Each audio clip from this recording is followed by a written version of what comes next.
Друзья, всем привет! Прошло 2 недели, и мы вновь встретились на заседании нашего светского клуба. На повестке уже традиционно вышивка, и я поделюсь с вами своими успехами в работе над большой картиной «Базарный день» и рубрика «История под вышивку». В прошлый раз гостем нашего клуба была одна из самых ярких фигур античности, царь Македонии Филипп II. Помимо прочего, значительным достижением царя, обеспечившим ему место в истории, было, как мы знаем, его отцовство.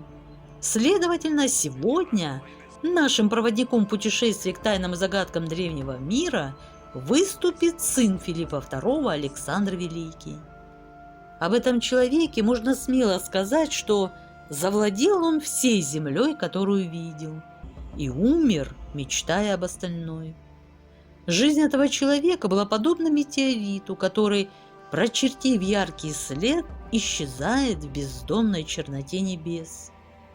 В народе бытовало мнение, что отцом наследника Македонского престола был вовсе не одноглазый Филипп, царь Македонии, а высшее божество, которое мать Александра привечала ночью в храме. Сама Олимпиада тщательно поддерживала эти слухи. Таинственным было рождение божественного Александра, и столь же таинственной и загадочной была его смерть.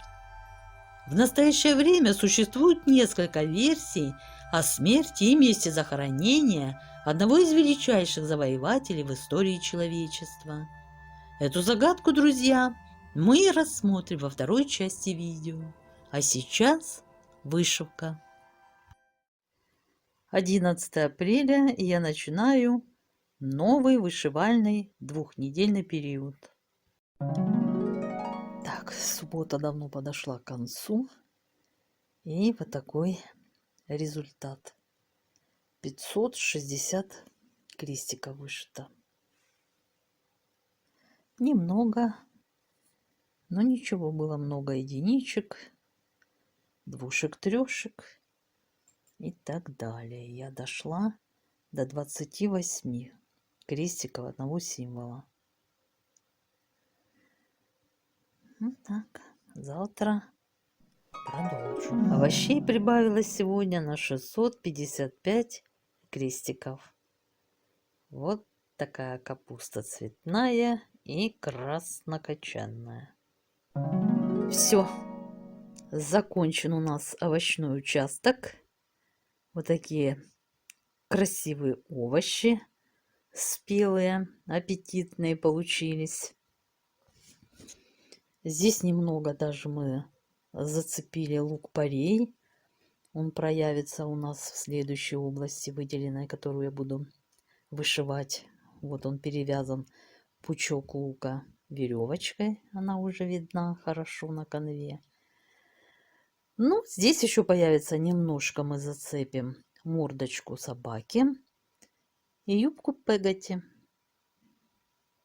Все.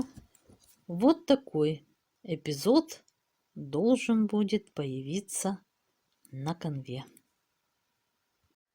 На этом участке меня ждет, конечно, масса единичек, как обычно в многоцветной вышивке, но самая крупная группа стежков будет состоять тадам, из 505 крестиков. Умереть не встать. Вот такая красота. И я уверена, что это, скорее всего, будет юбочка Пегати. Да. Все. Подружка никогда нас не подводит в вышивке. Так, 944 крестика я вышила за сегодня. И на сегодня все. Лук-порей хорошо виден уже. Пучок веревочкой связан, капустка. Мордочка собачки, но мы ее пока опознать и распознать не можем. Планирую за завтра закончить, за завтрашний день закончить юбочку Пегати. Все, готова юбочка Пегати.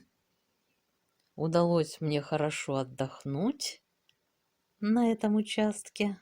Вышивался легко, слаженными крупными группками крестиков одного символа. Ну, вот такая красавица получилась. Здесь немножко проявилась мордочка собаки, правда.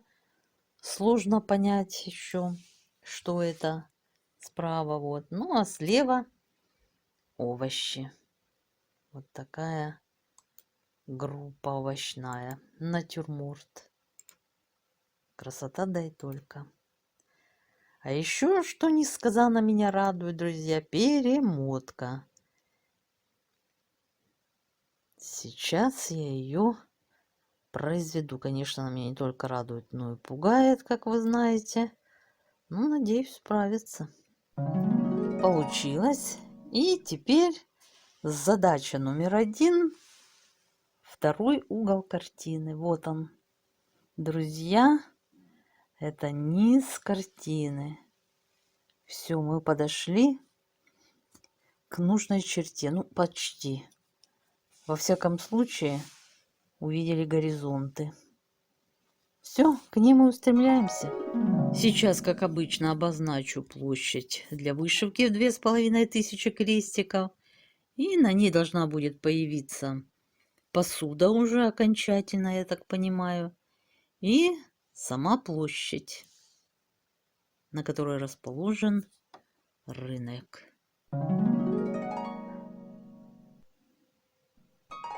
Горизонт так и остался впереди, но цель низ картины, ее второй угол, уже обозрима. Некоторые шаги к ее достижению сделаны, и недолг тот час, когда мы коснемся этой предельной черты. Да, друзья, можно сказать, что этот вышивальный период я занималась подолом Пеготи и выкладкой ее овощной продукции. Что ж, оставим нашу подругу торговать, а сами обратимся к цифрам. И тут, друзья, открываю я статистику. Приложение пару раз мне моргнуло, и благополучно все отметки слетели. Я даже не успела ничего отметить. Все данные обнулились. Шеф, все пропало, все пропало. Вот так теперь это, друзья, выглядит. Прогресс 0.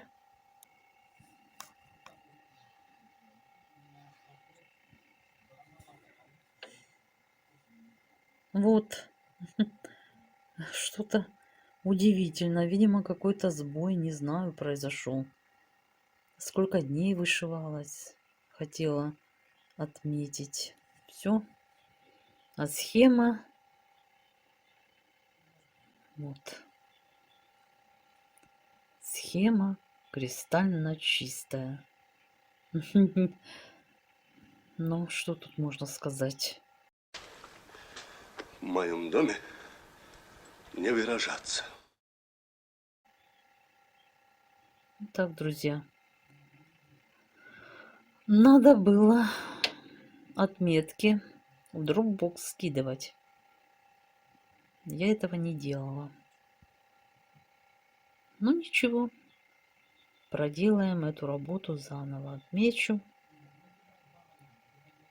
Ничего. Справимся. Какая досада. Что ж, скажу приблизительно. Вышито чуть больше 5000 крестиков за прошедшие 2 недели. Это несерьезно. В общей сложности вышито более 150 тысяч крестиков. И где-то 194 тысячи еще предстоит вышить. Что ж, друзья, достижения обозначены, результаты продемонстрированы, впечатления озвучены. Вот мы и подошли с вами ко второй части видео. Спасибо, друзья, за ваши просмотры, подписку, лайки и комментарии. А сейчас настраиваемся на нужный лад и отправляемся в путешествие по древнему миру. Смерть завоевателя. Александр Македонский, Александр Великий, Александр Магнус, Искандер Зулькарнайн. Гениальный полководец, мучимый комплексами неврастенник, удачливый исполнитель планов великого отца, ненасытный агрессор, дальновидный политик. Ни одно определение не в силах отразить всю мощь этой незаурядной личности. Благодаря трудам римских историков мы располагаем значительным количеством документов о его государственной деятельности и личной жизни. Ариан во II веке нашей эры мог сверяться с тогда еще существовавшими, а ныне навсегда утраченными, воспоминаниями приближенных Александра, его военачальника Птолемея, военного инженера Аристобула, флотоводца Неарха, друга царя с детских лет. Мозаичные скульптурные изображения, а также чеканка на монетах сохранили для нас и внешний облик Александра. Выразительные серые глаза, тщательно выбритое лицо, грива курчавых волос и незаурядный лоб. Молодой царь, насколько известно, любил художников и легко находил с ними общий язык. Он был близко знаком с самым знаменитым живописцем своего времени Апеллесом и часто посещал его мастерскую. Согласно сохранившимся источникам, царь впоследствии предоставил Апеллесу исключительное право писать свои портреты. Ту же привилегию, впрочем, он даровал и скульптору Лисиппу. До наших дней дошла одна из римских копий Лисипповой скульптуры, вполне точно, как полагают, воспроизводящая оригинал. О высоком интеллекте нового императора можно судить даже по самым скромным его портретам. Его отец Филипп, никогда не упускавший случая приумножить любые ресурсы, в качестве наставника пригласил для своего сына Аристотеля, друга Платона и одного из лучших учеников великого мыслителя. Аристотель получил приглашение к Македонскому двору, когда создавал свои совершенно оригинальные разработки в области естественных наук, философии, риторики и поэзии, находясь на Эгейском острове Лесбос, в городе Митилене, где поселился после смерти Платона. Царевич, безусловно, отличался острым умом, а Аристотель отточил его способности. Целый ряд историков передают предания о том, как молодой Александр обуздал коня по кличке Буцефал, не покорявшегося даже самым опытным наездникам его отца. Некоторые наблюдатели решили, что юноша унаследовал от своей матери Олимпии приписываемые ей способности к имевшей большую силу ворожбе. Но в действительности никакой мистики не было. Александр заметил, что Буцефал пугается собственной тени, и успокоил животное, развернув его против солнца. Чтобы не скрепило их союз, магия или просто рассудительное обращение, отношения царевича, а потом и царя, с его конем вылились в многолетнюю дружбу, о которой позже слагались легенды. Обученный логике, величайшим для того времени специалистом в этой области, царевич выработал для себя весьма логичный, хотя, возможно, весьма необычный подход ко всякого рода препятствиям. Намереваясь однажды форсировать опасную реку, чтобы вступить в очередную битву, Александр столкнулся с почти открытым возмущением старших командиров македонской армии. Но командиры вовсе не желали сознаваться в своих страхах и лишь напомнили царю, что на дворе был май, месяц, когда македонские монархи по обычаю избегали всяких сражений. Тогда Александр, заинтересованный в своей очередной победе более чем в уважении к древним обычаям, воскликнул: «Если так, мы вернем апрель», и лично возглавил переправу конницы. Он был молод, и он спешил. Филипп обдумал план покорения Азии, Александр его осуществил. К концу 336 года до нашей эры юный македонский царь заставил союз эллинских городов-государств присоединиться к великому походу против персов под его верховным командованием. Однако начало наступления задержалось в связи с умиротворением беспокойных северных соседей во Фракии и Иллирии. Пришлось подавить и опасный мятеж фивов. Но ранней весной 334 года до нашей эры Александр уже вел войска в Малую Азию. Античные историки по-разному оценивают численность его армии. Видимо, в ней было 30-40 тысяч пехотинцев и 4-5 тысяч всадников. В этой великой экспедиции принимали участие также художники, инженеры и ученые. Александр вторгался в полной неожиданности новый мир и не желал упустить ни малейшей возможности зафиксировать, оценить и истолковать все открытия. Кроме того, и среди превратностей войны царь вовсе не желал ограничивать свои интеллектуальные запросы. В обозе за ним следовала целая библиотека литературных, философских и исторических текстов, которую регулярно пополняли. За 4 года Александр покорил половину Персидской империи, простиравшейся тогда на запад до Финикии и Египта. От Малой Азии до берегов Нила местные правители, которые подчинялись верховному правителю Персии Дарию III, несли поражения на полях битв и либо сдавались на милость македонского царя, либо признавали свою зависимость от него. В ноябре 332 года до нашей эры египтянам было даже дано лицезреть его коронацию в качестве фараона на пышной церемонии в Мемфисе, который вот уже 2600 лет являлся их официальной столицей. Дарий, обреченный видеть, как Александр захватывает самые богатые куски персидских владений, сделал несколько попыток заключить мир, но македонец отверг их. «Впредь, — заявил Александр, отвечая на одно из посланий правителя Персии, — если ты вознамеришься обратиться ко мне, пиши мне, как царю Азии, не именуй меня равным, но проси, как властелина всех твоих земель». Тем не менее, когда Дария зарезал один из его неверных вассалов, Александр неотступно преследовал убийцу персидского царя по всему Туркестану, словно ангел-мститель, и, схватив его, выдал на суд персам, которые вынесли и привели в исполнение смертный приговор. Но герой-завоеватель был всего-навсего человеком и грешил поступками, недостойными героя. Плутарх и Ариан, не всегда согласные в описании различных событий, сходятся в том, что зиму 330 года до нашей эры Александр провел в Персеполе, древней столице Персии, занимая там великолепный дворец. Очередная пирушка здесь знаменовала открытие весеннего военного сезона.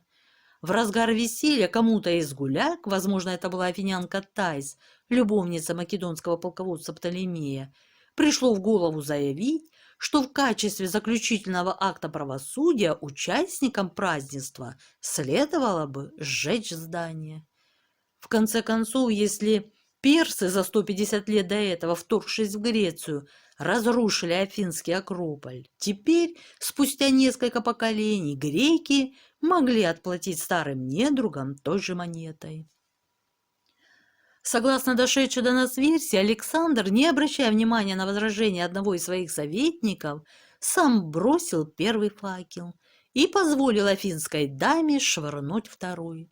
Затем, с чашами в руках, вся компания покинула дворец и стала наблюдать, как огонь охватывает стены, украшенные изображением процессии данников и придворных, и величественные колонны. Другие историки вовсе не упоминают об этом пиршестве, но подтверждают, что главная вина за пожар лежит на Александре. Видимо, позднее он сожалел о подобном вандализме, непростительном для человека, стремившегося предстать в глазах персов не чужаком-завоевателем, а их собственным новым царем.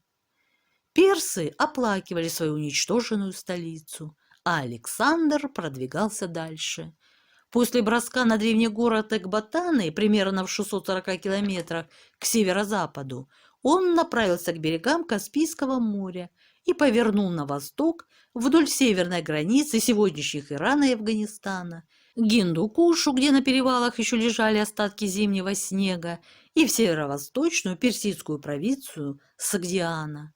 Затем, завершив покорение Персидской империи, македонский царь повернул на юг и вышел в долину Инда, где стал готовиться к вторжению в загадочную страну, лежавшую на другом берегу реки, в Индию. Но когда Александр в 327 году до нашей эры осуществил это намерение, он обнаружил, что эта во всем запредельная земля встречает его самыми невообразимыми преградами, муссонными дождями, изнурительной жарой и храбрыми воинами Раджилахора, восседавшими на 200 боевых слонах, которые трубили, идя в сражение. Но не эти напасти в конечном счете остановили великого завоевателя. Повернуть назад в Персию Александра вынудили волнения в собственной армии. Историки объясняют это усталостью солдат, находившихся на грани бунта, ранением самого Александра в голову при штурме крепости в среднеазиатском походе и разными другими причинами. Легенды дают более поэтическую версию о тоске Александра по морю. Завоеватель якобы всегда мечтал об острове, лежащем на море шумно широком, в гремящем прибое, как говорит Гомер об острове Фаросе. В таком месте мечтал Александр закончить свои дни, а не в знойных равнинах Месопотамии или в еще более жаркой долине Инда. Индийская легенда рассказывает, что Александр, перейдя Инд и решив дойти до сердца Индии Декана, наткнулся на развалины очень древнего города. Среди развалин уцелел незапамятной древности храм. Несколько жрецов жили в нем среди населенной львами пустыни, охраняя священную реликвию прошлого – черную корону царей исчезнувшего народа, тех времен, когда людьми правили боги или герои, произошедшие от союза смертных женщин с небожителями. Существовало предание, что если человек божественного происхождения наденет эту корону и выйдет в ней на свет полуденного солнца, его ум обострится волшебным образом, и он, познав сущее и вспомнив прошедшее, приобретет равную богам силу. Но если корону наденет простой смертный, он лишится памяти и станет, как младенец, игрушкой в руках судьбы и людей. Александр слышал это предание и потребовал от жрецов корону. Те сначала отказали ему, но завоеватель пригрозил разобрать храм по камешку и все равно найти укрытое сокровище. Жрецы предупредили царя, что только дитя богов может безнаказанно надеть черную корону, но Александр рассмеялся. Версия о его божественном происхождении от союза его матери Олимпиады с Дионисом, вначале сочиненная его матерью, ненавидевшей отца Александра хромого Филиппа, с годами приобрела силу факта. И Александр, без сомнения, сам в нее верил. Без колебания он вошел в святилище храма, где жрецы окурили его дымом священного дерева и увенчали черной короной. Александр вышел на залитые солнцем ступени и, гордо оглядевшись, стал ожидать нисхождения божественной силы. Вдруг великий завоеватель пошатнулся, его загорелое лицо побелело, и он грохнулся на ступени, покатившись вниз на песок. Едва соратники поняли своего полководца, тот очнулся, но тут обнаружилось, что он забыл все, о чем думал и чем жил в последнее время.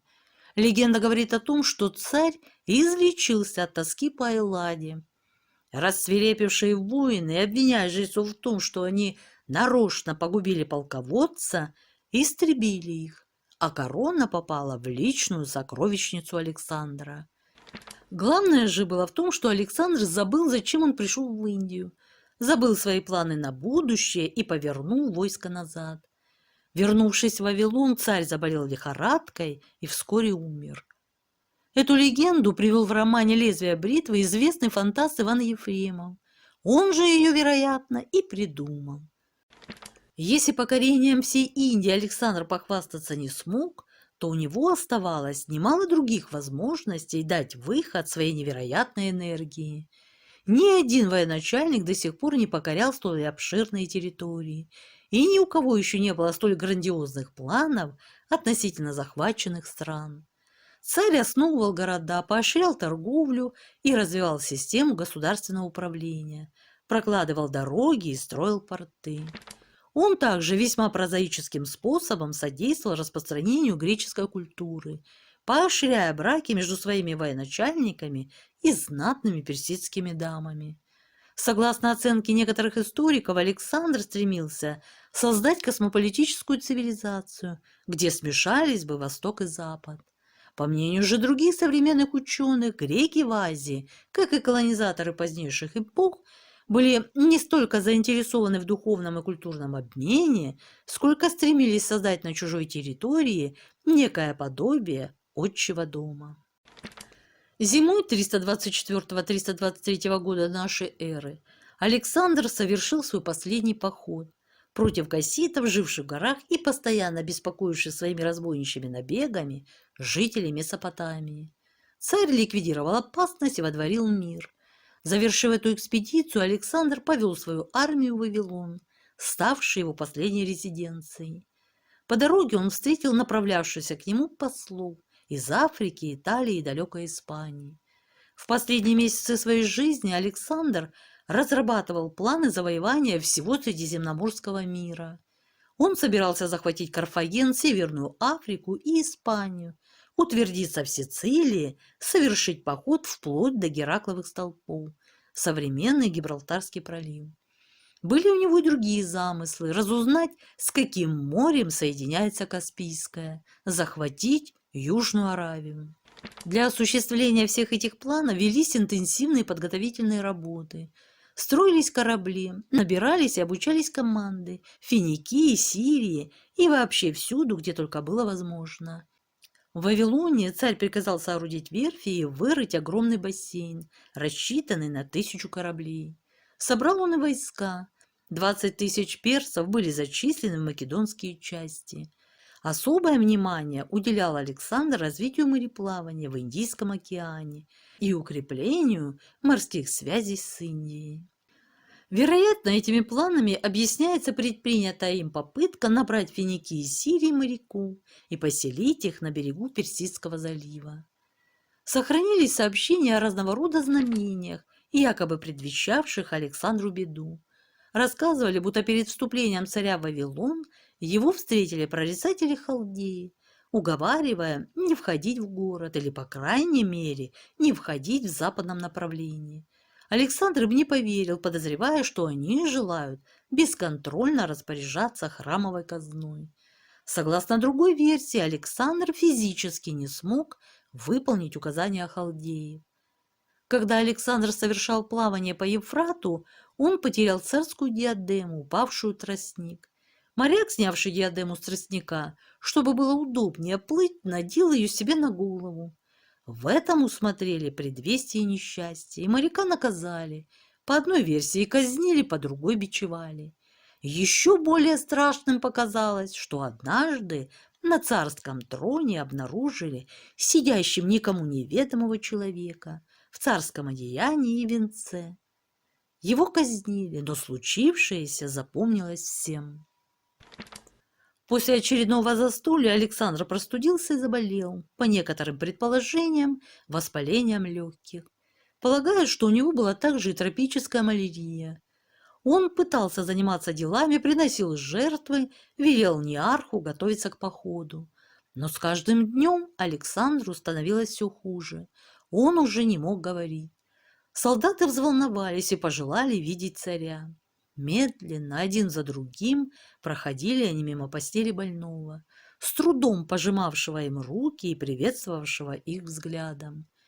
Несколько приближенных по стародавнему греческому обычаю легли спать в храме Сераписа, надеясь, что тот явится к ним во сне и скажет, не следует ли перенести царя в храм и там умолять об исцелении. Бог, как говорили, повелел не трогать Александра с места. 13 июня 323 года до нашей эры в 114-ю Олимпиаду, в год, когда архонтом в Афинах был Гегесий, через несколько недель после своего 33-летия Александр скончался в Вавилоне. Причина его таинственной смерти остается неизвестной до сих пор. Ариан, Плутарх, Диодор передают рассказы о том, что Александр был якобы отравлен по приказанию Антипатра, бывшего наместника Македонии, и что яд приготовил Аристотель. Однако Ариан, а его произведения можно считать наиболее достоверными, не доверял этому преданию. Версий у историков хватает. Отравления, в том числе лекарственными составами, грипп, полиомиелит, лихорадка, брюшной тиф. Основные гипотезы основаны на исторических описаниях симптомов его двухнедельной болезни. Два американских врача и эпидемиолог Джон Мэр из Департамента здравоохранения штата Вирджиния и эксперт по инфекционным болезням Чарльз Каллишер из Колорадского университета Форт Коллинз выдвинули новое предположение. Причиной смерти Александра явился западнонильский энцефалит. Эта болезнь, распространенная в Африке, Западной Азии и на Ближнем Востоке, получила широкую известность при ее появлении в США в 1999 году. Вирус энцефалита заражает птиц и животных, а людям передается посредством укусов кровососущих насекомых. Мэр Каллишер цитирует Плутарха, одного из самых известных биографов Александра Македонского. Плутарх пишет в частности следующее. Неарх сообщил Александру, что ему встретились халдеи, которые просили передать царю, чтобы он не вступал в Вавилон. Но Александр не обратил на это внимания и продолжал путь. Приблизившись к стенам города, царь увидел множество воронов, которые ссорились между собой и клевали друг друга, причем некоторые из них падали замертво на землю у его ног. Вскоре после этого Александру донесли, что Аполлодор, командующий войсками в Вавилоне, пытался узнать о судьбе царя по внутренностям жертвенных животных. Прорицатель Пифагор, которого Александр призвал к себе, подтвердил это, и на вопрос царя, каковы же были внутренности, ответил, что печень оказалась с изъяном. «Увы!» — воскликнул Александр. «Это плохой знак». Американские исследователи считают, что вороны особенно восприимчивы к инфекциям. Они были ответственны и за распространение этого вируса в США. Мэр и Каллишер проверили свою идею с помощью общедоступной диагностической программы. После введения в компьютер симптомов болезни, поразившей Александра, инфекция дыхательных путей, нарушение работы печени, сыпь, упоминание о связи заболевания с птицами, программа четко ответила – 100% вероятности западнонильского энцефалита. А ведь раньше это заболевание никто и не думал рассматривать как вероятную причину смерти Александра. Свидетельства странного поведения птиц, на которое указывает Плутарх, тоже никого не настораживали. Основной причиной такого невнимания врачи считают то обстоятельство, что болезнь лишь сравнительно недавно приняла глобальной формы и стала известна всем. Западнонильский вирус, первоначально выделенный в Уганде в 1937 году у пациента, больного лихорадкой, является одним из многих вирусов, вызывающих энцефалит. До начала 90-х годов XX века ареал болезни был ограничен Африкой и Азией, но в 1999 году западнонильский энцефалит был импортирован в США. А в 2003-м здесь говорили уже о многих тысячах случаев заражения американцев. Для людей старше 70 лет болезнь оказывалась почти обязательно смертельной. Но вообще-то африканский вирус мог убить любого. В лучшем случае больным грозил, например, периферический паралич. Увы, к несчастью для себя, завоеватель полумира свыше 23 столетий тому назад сам пришел на свидание со страшной болезнью. Последние слова Александра о том, что он завещает свою власть лучшему, возможен также другой перевод сильнейшему, что он предвидит страшную борьбу над своей могилой, вероятно, придуманы, но они, к несчастью, сбылись. Спустя несколько лет династия Аргиадов, давшая миру двух великих завоевателей, погибла. В 317 году до нашей эры по приказанию Олимпиады были убиты Аридей, сын Филиппа от Фессалиянки Филины, и его жена Эвридика. В 316 году до нашей эры Кассандр, сын Антипатра, велел убить саму Олимпиаду, а в 311 году до нашей эры находившихся под стражей жену Александра Роксану и ее сына Александра IV. Другой сын Александра, Геракл, пал жертвой Полиперхонта. Смерть царя обескуражила его приближенных и верных подданных, но нашлись и враги, которые не скрывали удовлетворения в связи с ранней кончиной своего повелителя. «Александр умер!» — воскликнул один из афинских ораторов. «Это невозможно! Его труп смердел бы на весь мир!» Однако огромные толпы, по крайней мере, так это представлялось очевидцам, собрались поглазеть на живописный погребальный экипаж, специально построенный для того, чтобы отвезти на родину покойного монарха. Тело, забальзамированное специалистами, молившими небо о разрешении притронуться к умершему богу, положили в золотой гроб и накрыли пурпурной тканью, сшитой золотыми нитями. Золотом сияло и миниатюрное изображение храма, венчавшего катафалк. Крыша храма была украшена инкрустацией драгоценных камней. Среди ионических колонн виднелись 4 статуи Божества Победы с боевыми трофеями, а также головы козерогов, увитые акантовыми листьями и оливковыми ветвями. Все было сделано кузнецами и другими искусными ремесленниками из того же дорогого металла, сверкавшего и сиявшего под лучами солнца пустыни. Большие колокола, закрепленные над передвижным погребальным саркофагом, своим звоном извещали стоявшие в ожидании толпы о приближении экипажа. А для просвещения публики на нескольких панно изображались самые яркие эпизоды биографии героя. Александр, стоящий на царской колеснице, его готовая к бою конница, шеренги индийских боевых слонов, военный флот. Даже колеса катафалка позолотили и украсили львиными головами с копьями в зубах. Золотом блестели и попоны 64 мулов, запряженных в траурный кортеж, увозивший тело царя из Азии. По обычаям предков Александра следовало похоронить в Игах, древней столице Македонии. Но прославленный полководец Александр Птолемей, оставивший за собой египетскую часть империи македонского царя, направил траурный кортеж в Египет и захоронил тело в Мемфисе, где оно пребывало до конца IV или начала III века до нашей эры. Затем один из наследников Птолемея перевез останки в Александрию, город, основанный самим великим царем. Там прах перезахоронили.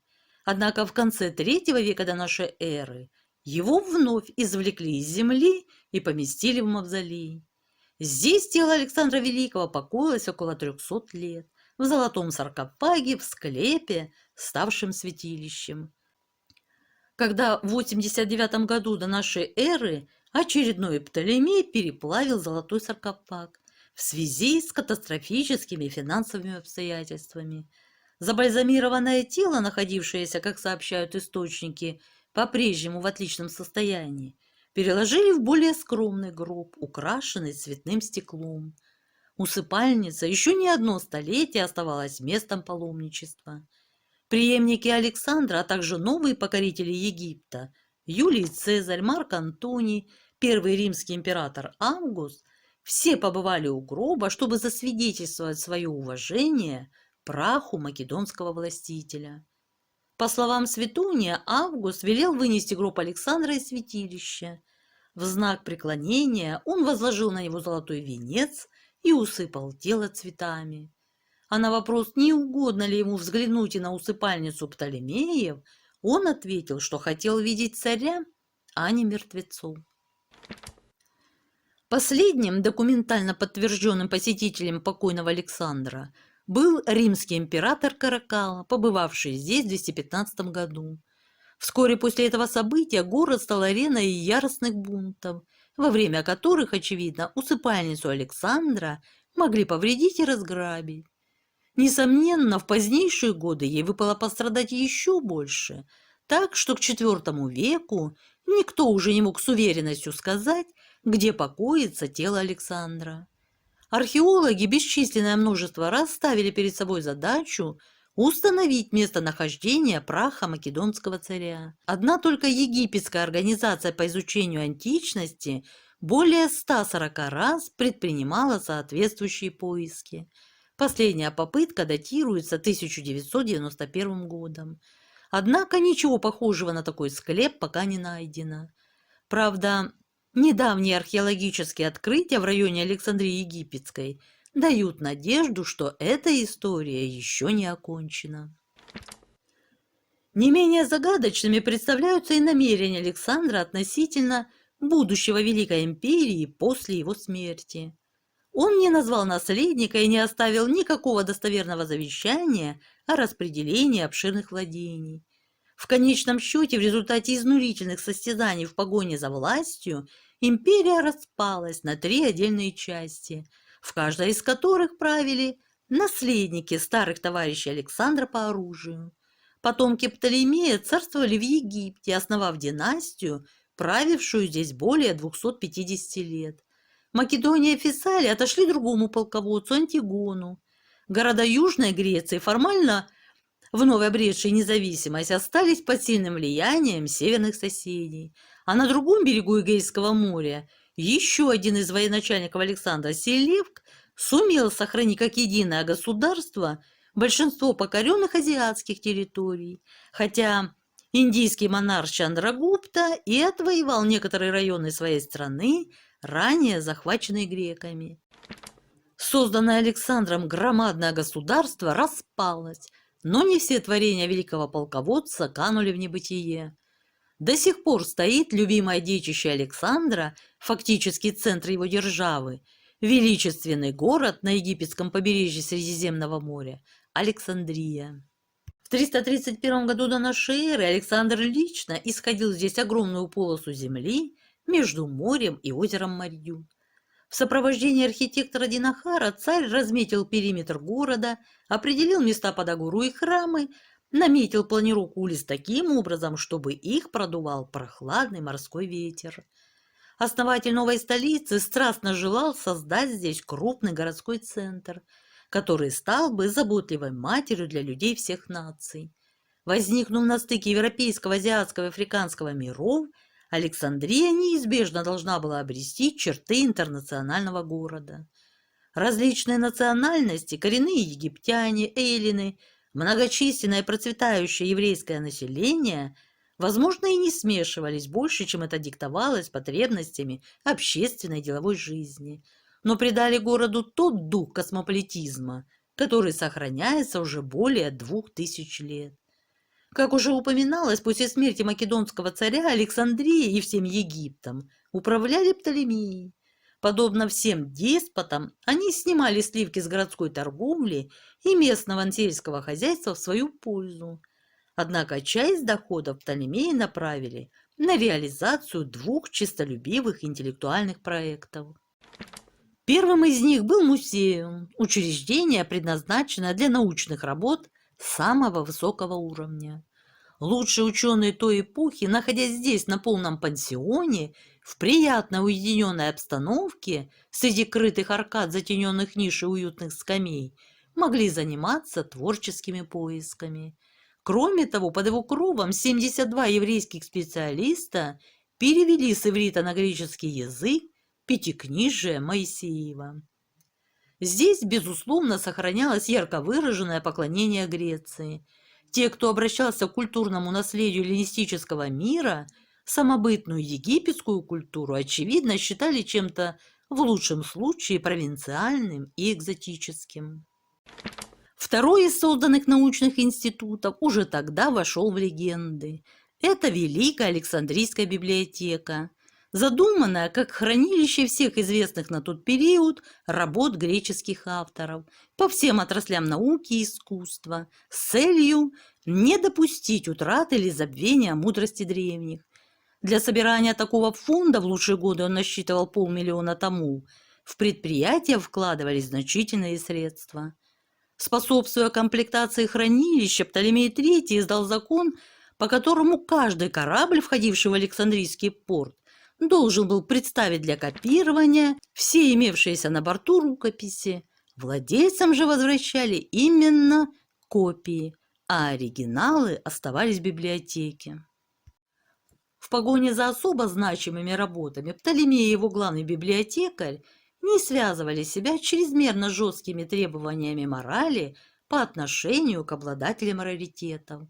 Когда Афины, например, без особого энтузиазма отправили в Александрию хранившиеся в Аттике бесценные канонические списки пьес, афиняне настояли на предварительном внесении Александрийской стороной внушительной суммы в качестве залога.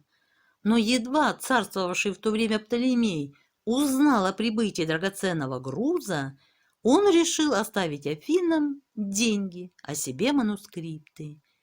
Тем не менее, огромных богатств Птолемеев оказалось недостаточно, чтобы навсегда сохранить фонды библиотеки.